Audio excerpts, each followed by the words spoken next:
Brinkley, NBC News, Washington. Abe Fortas asked President Johnson to withdraw his nomination for Chief Justice, and he did.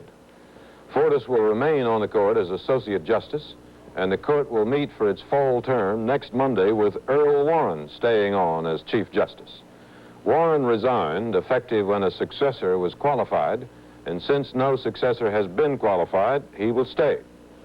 After the Senate refused yesterday to stop the filibuster against Fortas, he wrote the president a letter asking that his name be withdrawn. But when the president withdrew it today, he said what the Senate did was historically and constitutionally tragic. In the Senate, Griffin of Michigan led the fight against Fortas, and Hart of Michigan led the fight for him. Here's what they had to say today. Well, I'm very much concerned about the prestige and the stature of the Supreme Court. In fact, I took the position I did and worked so hard for support for my position precisely because I was concerned about the low esteem in which the Supreme Court has been held and is being held by the American people. And I think that what he said has some merit and justification. It is well, I think, as the court opens a new term, to bring this controversy to an end. Well, in other days, the court's gone through heavy weather, and it and the country has survived. I'm sure it will survive this one. I hope that nobody on the court gets the feeling similar to the fellow who's in the on-deck circle when he sees a pitcher bean somebody ahead of him. I hope they don't trim their opinions to please the Senate. Fortas lost for several reasons. Because some members of the Senate are angry at President Johnson, and this was a way of voting against him. Some feel the Supreme Court is far more liberal than the country is, and so should be brought to heel. Some thought Fortas, on the court, worked too closely with the president, and others simply wanted to keep the appointment open in the hope a Republican president can fill it sometime next year. The Huntley Brinkley Report is produced by NBC News and brought to you in color by more than 6,000 Homelight chainsaw dealers from coast to coast. Homelight, a Textron division. The new Homelight XL 101 chainsaw with its 10.5-pound engine cuts a 12-inch log in 8 seconds. With the Homelight XL, you can tackle every kind of woodcutting job. Cut away dead or diseased branches. Clear up storm damage fast. See your Homelight dealer for a demonstration of the XL 101 or other models in the XL line. World's fastest selling chainsaws. Secretary of State Rusk today made his first and possibly his last speech to the United Nations General Assembly. He spoke in the absence of an accredited chief United States delegate to the UN. The Secretary General had talked barely a minute when he was interrupted by about a dozen demonstrators who were removed but not arrested. Rusk discussed Vietnam, the Middle East, and the nuclear arms treaty, but his main emphasis was on the Soviet invasion of Czechoslovakia. Czechoslovakia today is an occupied country. 6 weeks ago, in the middle of the night, suddenly and without warning, that small independent state was invaded by a massive army led by the Soviet Union. Thus, a world which had begun to speak of a thaw in the Cold War feels once again a chill of apprehension concerning Soviet purpose. These acts against Czechoslovakia, so repugnant in themselves and so dangerous to peace, have aroused the conscience of mankind. A large majority in the Security Council of the United Nations, the governments of the great majority of the nations of the world, artists and intellectuals with a long record of friendship for the Soviet Union, even the leaders of some of the world's largest communist parties, all have condemned the invasion and called on the invading powers promptly to withdraw. 23 years ago, when the United Nations came into existence, it was hailed as the hope of the world. One main reason for this hope was the restraint which the Charter placed upon the historical tendency of great powers to abuse the rights of smaller states. This central restraint of the Charter has been brushed aside by the USSR. The United Nations has been told, in a singularly crude phrase, not to stick its nose into the affairs of any of its members that happen to lie in Eastern Europe within reach of Soviet armies. And finally, when will the Soviet Union, whose international relations are subject to the United Nations Charter, make good on its own repeated promise by removing the occupying forces from Czechoslovakia? The nations of the world will look to the Soviet Union for answers to these questions and for assurance that it is not seeking to place itself above the law of the Charter. Let us say very plainly and simply to the Soviet Union, the road to détente is the road of the Charter. What Rusk said about Czechoslovakia is underscored by film we have obtained showing what happened when Russian troops entered the city of Kozice, one of the first points occupied after the invasion in August. It was made by a Czechoslovakian television cameraman and then smuggled into Germany. The film makes it clear that the Russian invasion was grimmer and resulted in far more violence than was shown in earlier film reaching the West. As Soviet tanks and trucks rolled through the streets of Kozice, large numbers of Czechoslovakians began throwing rocks and whatever else they could find at them. Kozice is a city of 60,000 people, a few miles from the Hungarian border. It is both a manufacturing center and a major railroad switching point. The Czechoslovakians' rocks could not stop the Russian tanks, but they did smash the windows of many Soviet trucks. The Russians were bewildered by the first show of resistance by the civilians. The invaders had been told they were liberating Czechoslovakia from counter-revolutionaries. They did not use force immediately. The faces in Kozice resembled those in Paris when the Germans occupied that city in 1940. Incidents like these were reportedly common throughout Czechoslovakia, but few were recorded on film. The resistance in Kozice continued on August 22nd, the day after the invasion. In the city's main square, hundreds of people shouted insults at the invaders. Many hurled rocks and stones, and some broke up paving blocks to use against the Russians. It was at this point that the Russians decided to use force in Kozice. The cameraman who filmed this action said the Russians opened fire on the crowd and sent additional tanks into the city. After the shooting began, the Czechoslovakians in the square panicked and ran for cover. The cameraman said a number of civilians were wounded here. The Russians dispersed the crowd with their show of force, but the Czechoslovakians kept up their resistance. At one point, they tipped over a parked Soviet truck and set it on fire.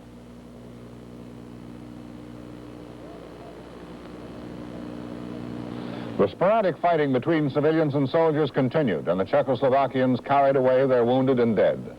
The cameraman said at least 5 civilians were killed and scores wounded. Some Soviet tanks were wrecked and abandoned. The Czechoslovakians climbed over them in a brief period of seeming triumph, and they apparently felt they might actually make the Russians pull back.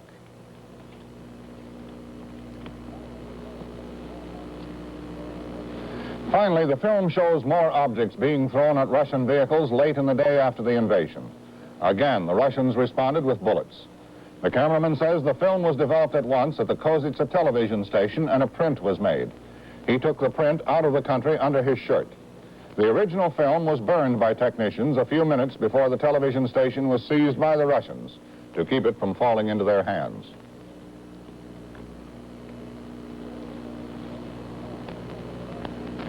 Today, there were reports that Soviet and Czechoslovakian leaders will meet tomorrow in Moscow. And the Soviet newspaper Izvestia carried a long article reporting that the invasion of Czechoslovakia was, in its words, the answer to an imperialist plot.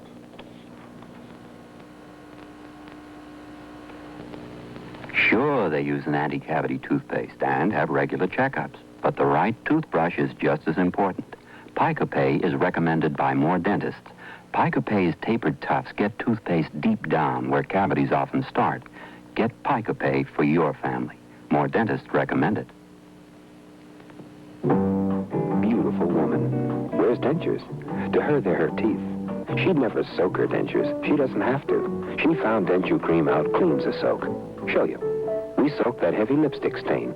Soaked it all night in the leading tablet cleanser, and look. Even with soaking and vigorous brushing, that denture material is still stained. Now Denture Cream, the powerful toothpaste made for dentures. Denture Cream scrubs, brushes, polishes dentures clean. And it does it 1, 2, 3.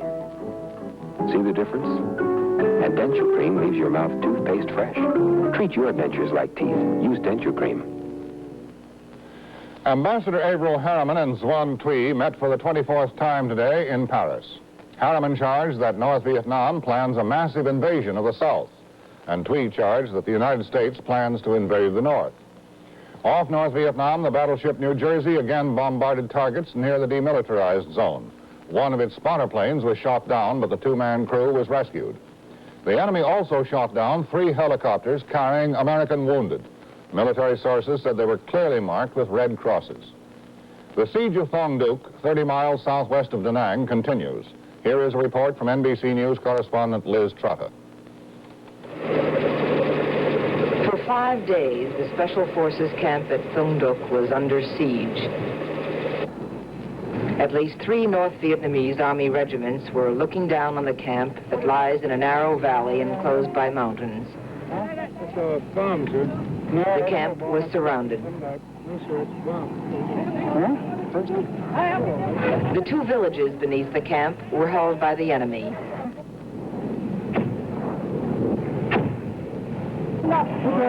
There were many wounded, many children. Some were hit by enemy mortar fire, others from the American airstrikes. The wounded were taken out by helicopter, and while the helicopters landed and took off, the North Vietnamese fired at them.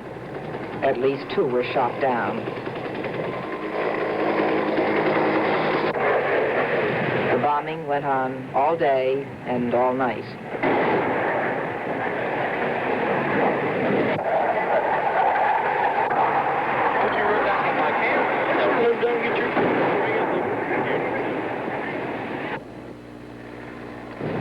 Several prisoners were taken and interrogated by the Vietnamese.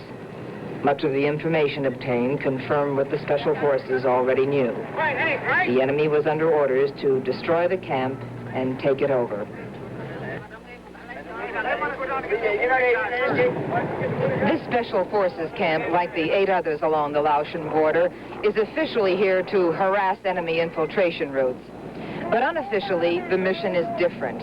They act as bait for the enemy, a lure for him to cross the border into South Vietnam, attack the Special Forces camps, and perhaps eventually overrun them. For the North Vietnamese, this would be a big prestige factor, and they're not going to give up trying. Liz Trotta, NBC News with the Special Forces at Thong Duc. Look out! Here it comes! Wow! What's happening? It's Super Shine Aero Wax. Rolls on wall-to-wall plastic shine. It's beautiful, but will it last? You bet. Aero Wax has so much plastic, it gives you wall-to-wall protection, too. I may not have to wax again for weeks. For weeks? With my active family, it's the only wax. Super Shine Aero Wax for wall-to-wall plastic shine, wall-to-wall plastic protection. Take this Primatene tablet for bronchial asthma. You'll feel like you're getting a tank full of air in and out of your lungs, because Primatene contains the asthma relievers prescribed most by doctors. In your lungs, Primatene works deep to open locked bronchial tubes fast. Free breathing is restored fast. You get the air you need fast, because Primatene contains the asthma relievers prescribed most by doctors. The Huntley Brinkley Report continues, brought to you by White Owl Cigars. Remember, you get a lot more from a White Owl than just smoke.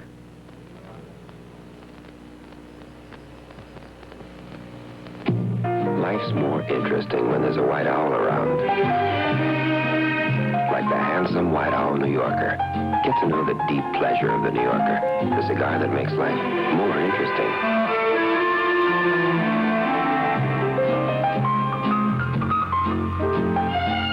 You get a lot more from a White Owl than just smoke.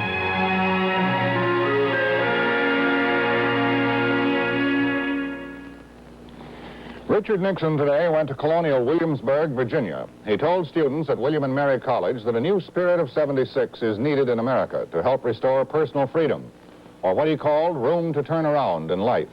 Nixon said a way must be found to make government work for all people without dominating any of them.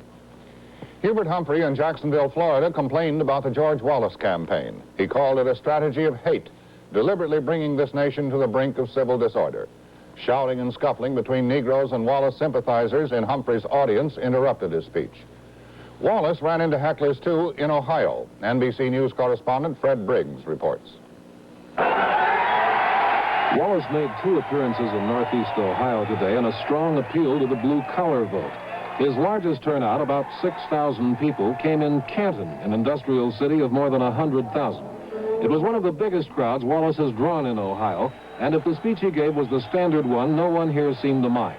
For the first few minutes, it appeared he would get through the speech without any heckling. Then that changed.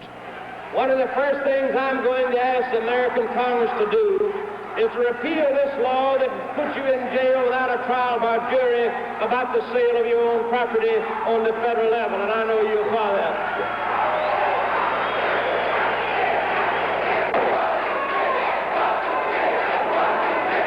All in all, there were about 100 hecklers, mostly Negroes. They were loud enough to bring Wallace to a halt several times, but police didn't try to silence them. They only kept them separated from the pro-Wallace people.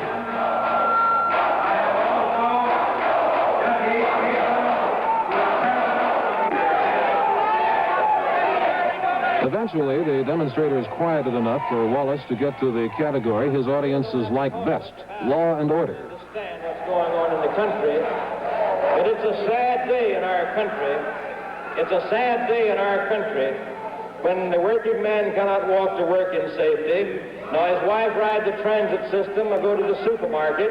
And you know, if you walk out of this building today and get knocked in the head as a result of decisions of the Supreme Court, the person who knocks you in the head is out of jail before you get to the hospital, and on Monday they'll try a policeman about it. That's the come off in our country today.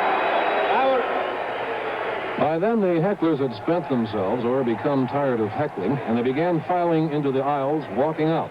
They were not thrown out. Canton police were there only to keep any friction with the rest of the audience to a minimum. But their departure was greeted warmly from the audience and from the stage.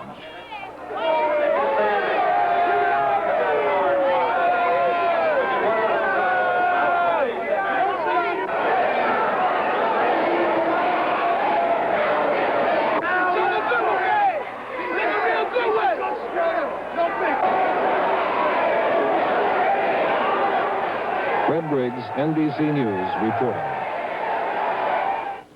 Wallace said today he plans to announce his running mate tomorrow in Pittsburgh. There are reports he will be retired Air Force General Curtis LeMay, but Wallace made no comment.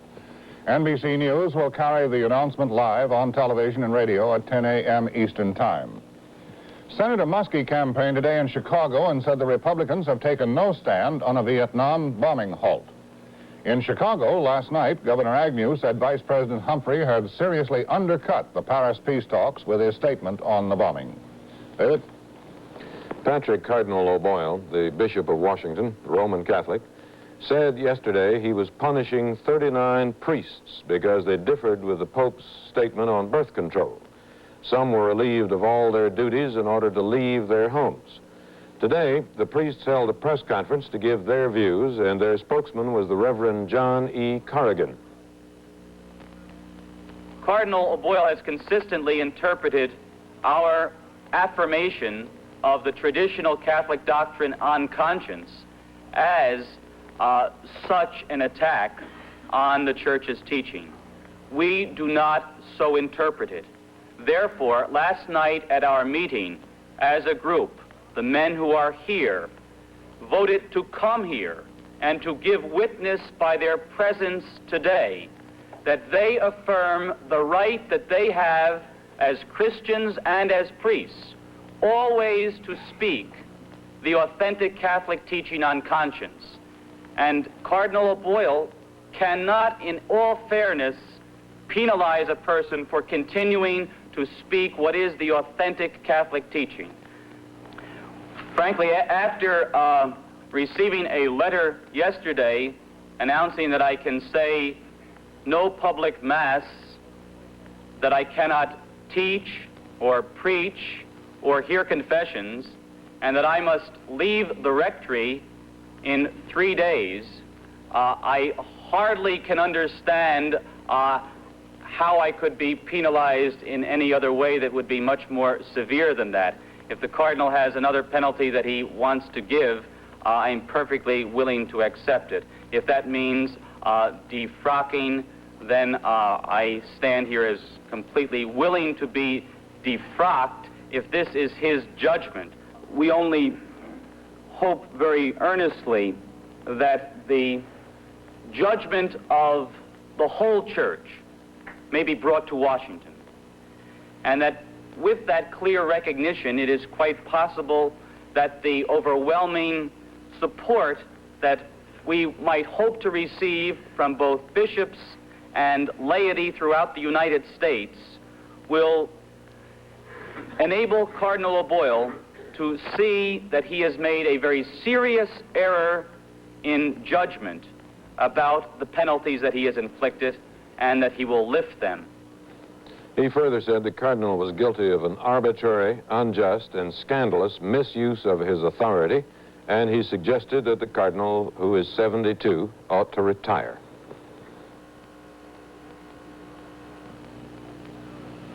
This is a molecular model of poly 1,4-cyclohexylene dimethylene terephthalate. How about that? And I'm Joanna Barnes, here to tell you what this unique molecule of Codel polyester fiber means in carpets. It's so special, it's patented. Every room in your house comes alive because carpets of Codel bounce back beautifully. Even a house full of kids can't keep Codel fiber down. That's why Codel is the fastest growing carpet fiber. If you can't remember the name Codel, ask for poly 1,4-cyclohexylene dimethylene terephthalate. We also make 2,2,4-trimethyl-1,3-pentane diol monoisobutyrate. But that doesn't go in carpets. Codel fiber has bounced back.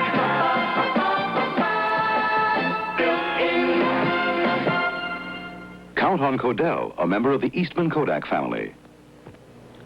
The St. Louis Cardinals won the first game of the World Series today, beating the Detroit Tigers 4-0. St. Louis pitcher Bob Gibson set a series record by striking out 17 Tigers. Here are the record-breaking pitches as described by NBC sportscaster Harry Carey. Al Kaline, great star, playing his first World Series in 16 years, was his 15th strikeout.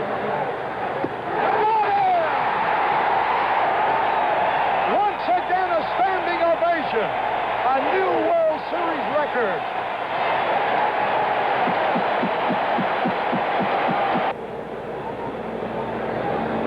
Just think, he's accounted for 16 of the putouts all by himself.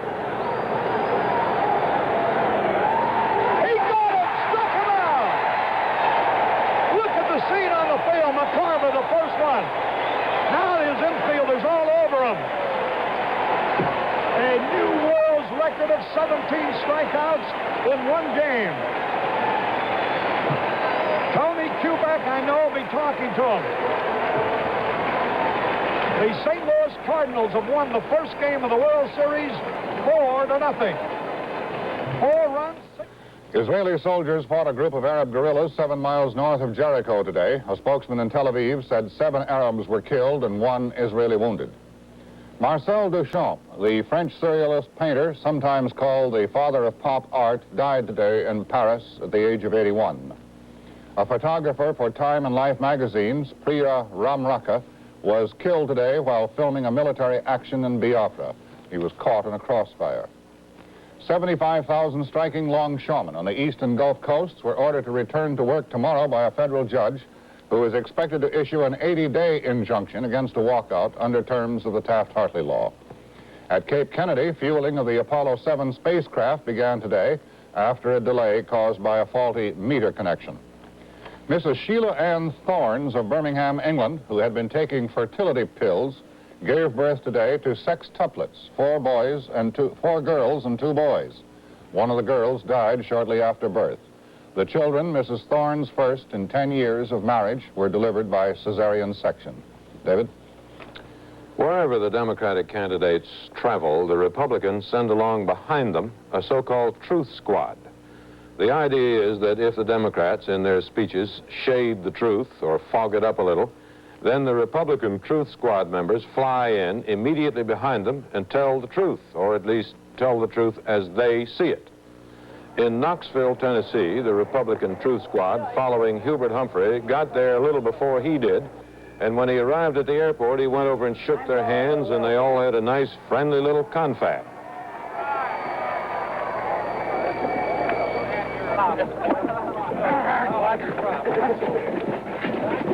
Out your beautiful state. I know you were. He always welcomes beautiful life. I just had a few nice words to say.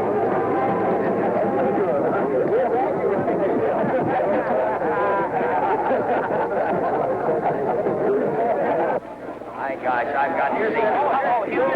How are you? You rascal. See you through. Now, don't give him any checks on this, any Chinese art. Well, thanks for all that advertising. We heard you over there giving us a plug. Filling up the crowds, but not me. Filling up a few of mine.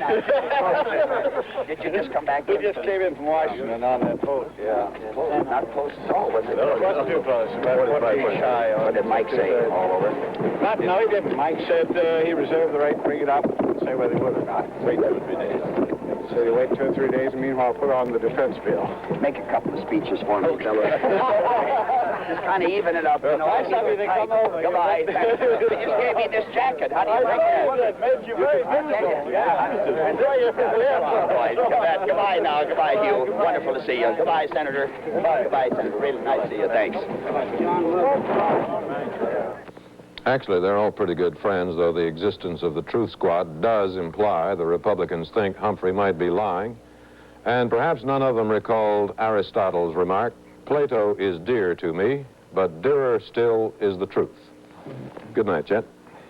Good night, David, and good night for NBC News.